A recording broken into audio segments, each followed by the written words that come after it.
Selamat pagi, apa kabar Anda pemirsa? Berjumpa lagi dalam Berita Mataram hari ini. Sejumlah informasi penting dan menarik lainnya telah kami siapkan untuk Anda, dan berikut diantaranya. Masuki musim penghujan, ratusan warga di Lombok Barat terjangkit ISPA.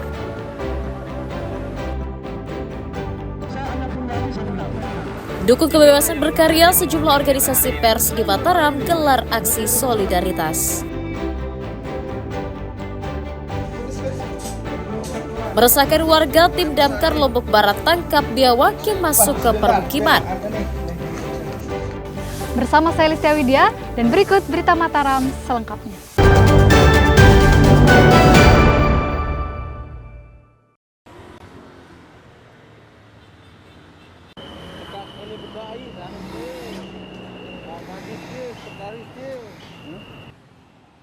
Ratusan warga Kecamatan Kediri, Kabupaten Lombok Barat terjangkit penyakit infeksi saluran pernapasan akut atau ISPA sejak awal Oktober lalu. Petugas puskesmas mendata jumlah pengidap ISPA yang dirujuk hingga Minggu kedua bulan November mencapai 312 orang yang didominasi anak-anak dan lansia.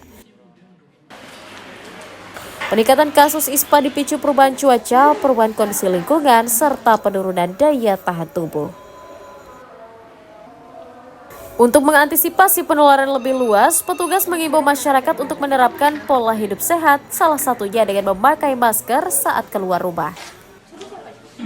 Ketika dia ini nanti artinya perilaku, artinya orang tua maupun tetangga yang bersebelahan dengan mereka, terutama terkait dengan asap rokok ya. Nah ini yang memperberat dia jatuh menjadi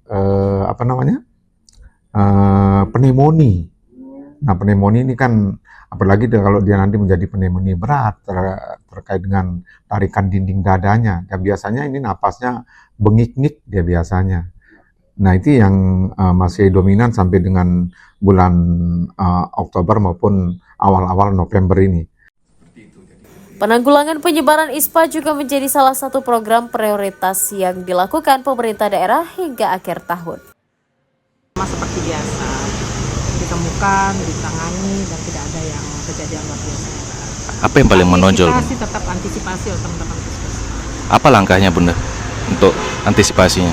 Teman-teman surveillance turun di puskesmas. Memasuki musim pancaroba, warga diimbau menjaga imunitas dan kebersihan lingkungan agar terhindar dari penyakit ISPA, diare, dan demam berdarah. Hairul Amri dan Redi Suhi melaporkan dari Kabupaten Lombok Barat.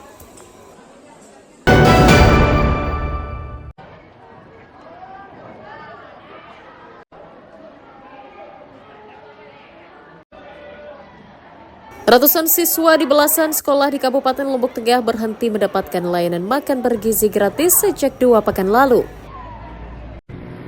Hal itu disebabkan Dapur Satuan Pelayanan Pemenuhan Gizi SPPG di Desa Aik Mual, Kecamatan Praia Tengah berhenti beroperasi untuk sementara. Penghentian operasional Dapur MBG dipicu belum cairnya anggaran operasional dari Badan Gizi Nasional.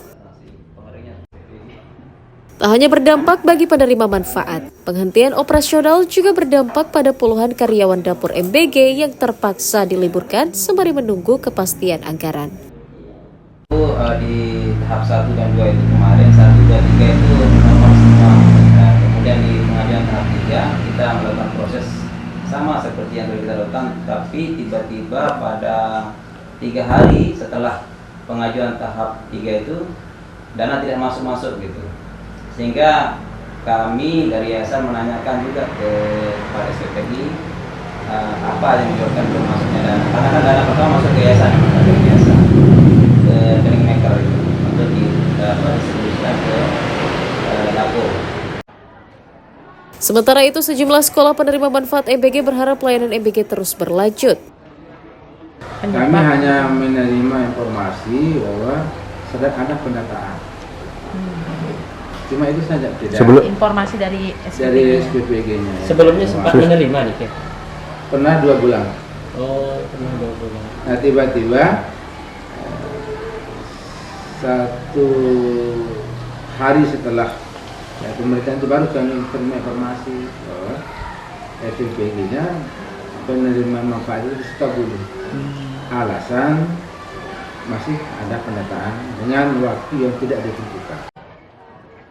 Pihak sekolah berharap anggaran program MPG segera cair agar layanan makan bergizi gratis yang menjadi salah satu program prioritas pemerintah dapat berjalan kembali di daerah.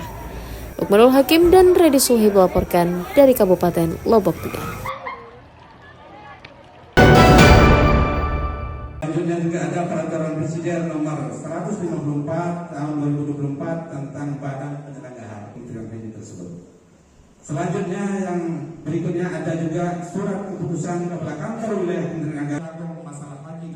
Kuota haji embarkasi Lombok di Provinsi Nusa Tenggara Barat meningkat cukup signifikan pada tahun 2026 mendatang. Berdasarkan laporan kantor Kementerian Agama Wilayah NTB, kuota calon haji ditetapkan sebesar 5.798 orang atau bertambah 1.299 jemaah dibandingkan tahun sebelumnya. Hal itu berdasarkan kesepakatan bersama antara Komisi 8 DPR RI dengan Kementerian Haji dan Umroh. Penambahan kuota berdasarkan perhitungan dan kesepakatan kuota nasional dengan mempertimbangkan jumlah daftar tunggu jemaah haji di setiap provinsi. Dengan peningkatan kuota tersebut, Kemenag NTB memperkirakan jumlah kelompok terbang jemaah haji yang semula 12 kloter akan bertambah menjadi 15 kloter. Yang sudah kami laksanakan ini sesuai dengan timeline yang sudah dikeluarkan dalam tahapan-tahapan yang saat ini akan secepatnya untuk kami memverifikasi data. Jadi memverifikasi data sehingga data yang terverifikasi ini dapat kami validasi untuk kami jadiin sebagai dasar untuk panggilan kepada calon-calon jamaah haji nanti. Untuk menyukseskan pelaksanaan haji tahun 2026 nanti, Kemenag NTB terus melakukan verifikasi data calon haji yang masuk dalam daftar tunggu agar lebih akurat dan tidak mudah menuai polemik di kemudian hari. Hairul Amri dan Redi Sulhi melaporkan dari Kabupaten Lombok Barat.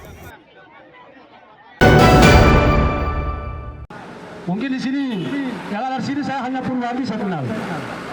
Mas Purwadi ini orangnya.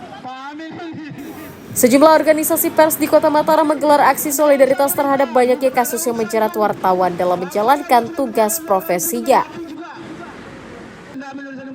Aksi solidaritas digelar di depan pendopo Gubernur Nusa Tenggara Barat dengan membawa spanduk dan poster berisi kecaman atas kekerasan terhadap pers. Kehadiran massa salah satunya menyoroti gugatan yang dilayangkan oleh Menteri Pertanian kepada salah satu majalah nasional hingga 200 miliar rupiah. Dalam orasinya, massa mendesak agar kasus sengketa pers dilakukan melalui mekanisme yang telah diatur dalam Undang-Undang Pers. Selain menolak segala bentuk kriminalitas terhadap jurnalis, massa juga mendorong agar pemerintah memberikan ruang yang kondusif bagi media untuk berkarya.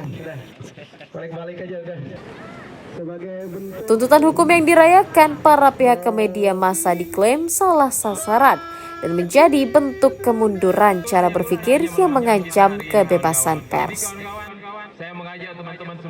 Langkah gugatan terhadap Tempo ini justru membangkitkan perlawanan kita terhadap pemerintah, terhadap rejim, terhadap oknum di pemerintahan yang belum paham terhadap mekanisme hak koreksi dan hak jawab terhadap undang-undang pers. Masyarakat harus mendukung Tempo, masyarakat harus mendukung pers, karena yang dilakukan oleh karya jurnalistik adalah membela kepentingan mereka. Seperti dalam kasus Amran hari ini, kasus poles-poles beras busuk itu sebenarnya membela kepentingan petani. Tapi di framing seolah-olah petani berhadapan dengan Tempo. Petani seolah-olah berhadapan dengan masyarakat pers. Koalisi Jurnalis NTB juga mengajak Pemda untuk mendukung kebebasan pers di NTB sebagai dukungan terciptanya iklim pers yang sehat sebagai salah satu pilar demokrasi. Emi Kusuma dan Redi Sulhi melaporkan dari Kota Mataram.